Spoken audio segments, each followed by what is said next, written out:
ஐஸ்வர்யாவுக்கு வந்து கௌதம் வந்து எடுத்துன்னு போயிட்டு கொடுக்குறாரு ஜூஸ். ஆனால் ஐஸ்வர்யா வந்து எனக்கு வேண்டாம், எனக்கு பிடிக்கல அப்படி சொல்லிட்டு மறுத்துடுறாங்க.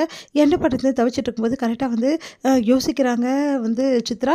உடனே சித்ரா வந்து உங்கள் பொண்ணு வந்து ஜூஸ் கூட குடிக்க மாட்டேங்கிறா அப்படின்னோடனே ஏன் இப்படிலாம் பண்ணுறா, மாப்பிள்ளை எவ்வளோ ஆசை எடுத்து வந்து கொடுக்குறாரு, ஏன் இப்படிலாம் பண்ணுறாளோ அப்படின்னு சொல்லிட்டு கோட்டீஸ்வரி வம்பு பண்ணி ஐஸ்வர்யா குடிக்க வச்சுறாங்க. அப்புறம் நிம்மதி அடைகிறாரு கௌதம். டேய் உள்ளவே போயிட்டு ரூம்லேயே படுத்துக்கடா, ஐஸ்வர்யாக்கு எப்போ வேணாலும் வழி எடுக்கலாம், அப்புறம் நம்ம பார்த்துக்கலாம் அப்படின்னு சொன்னோன்னே சந்தோஷம் அடைகிறார் கௌதம். சரின்னு சொல்லிட்டு ஐஸ்வர்யாவே பார்த்துட்ருக்காரு. அவங்க பண்ணுற வேலை எல்லாமே ஐஸ்வர்யா நார்மலாக இருக்காங்க. என்ன இவன் நார்மலாக இருக்கா, கொஞ்ச நேரம் பார்த்தா வேலை செய்யும் போல் இருக்கு அப்படி காத்துட்ருக்காரு. அடுத்து வந்து இங்கே என்ன பண்ணுறாங்க, நம்ம மகா வந்து உள்ள ரூமுக்கு வராங்க.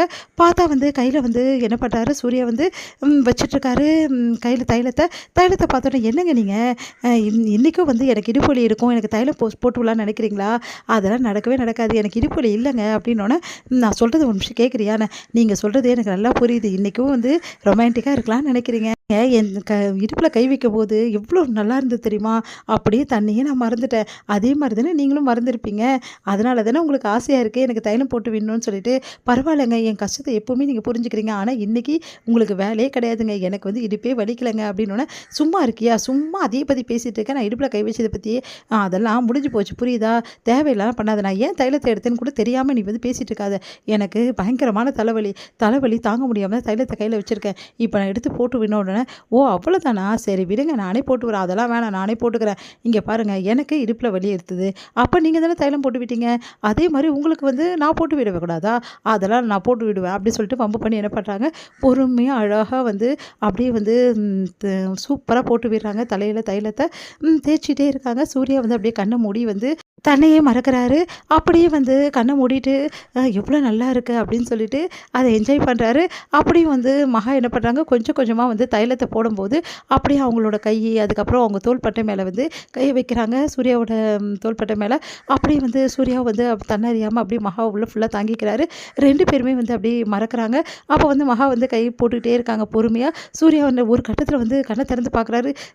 தள்ளி போறியா அப்படின்ற, ஏங்க இப்படி பண்ணுறீங்க அப்படின்னா, நீ தைலம் போடும்போது எனக்கு ஏதோ பண்ணுது, வேணாப்பா, ஐயோ நேற்றே இப்படி ஆயிடுச்சு, இன்றைக்கி இந்த மாதிரி ஆயிடுச்சு, ஒரு நாளும் ஒரு பிரச்சனையாக முடியுது, அதுக்கப்புறம் எக்கச்சக்கமாக ஏதாவது நடந்துடும், எது நடந்தா என்ன, நம்ம ஹஸ்பண்ட் ஒய்ஃப் தானே அப்படின்றாங்க. இங்கே பாரு அப்படின்றாரு, எனக்கு நல்லா தெரிஞ்சு போச்சுங்க, நீங்கள் என்ன ஒய்ஃபாக ஏற்றுக்கிட்டீங்க, ஆனால் உங்கள் மனசு ஏற்றுக்கிச்சு, உங்கள் வாய் தான் ஏற்றுக்க மாட்டேங்குது, உங்கள் மனசு சொல்கிறத நீங்கள் கேளுங்க அப்படின்னு சொல்கிறாங்க.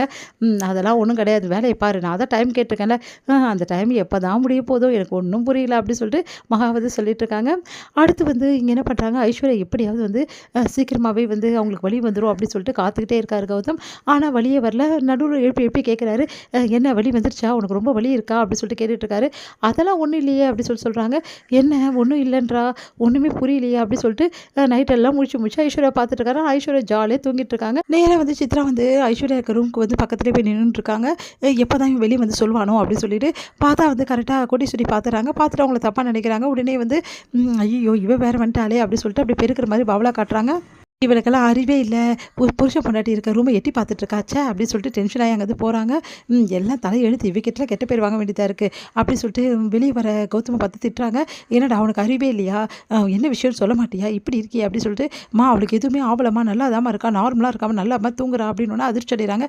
என்னடா சொல்கிற, பவர்ஃபுல் மாத்திரை கொடுத்தேன்டா, அதெல்லாம் ஒன்றுமே பண்ணலாமா அப்படின்னா அதிர்ச்சி அடைகிறாங்க.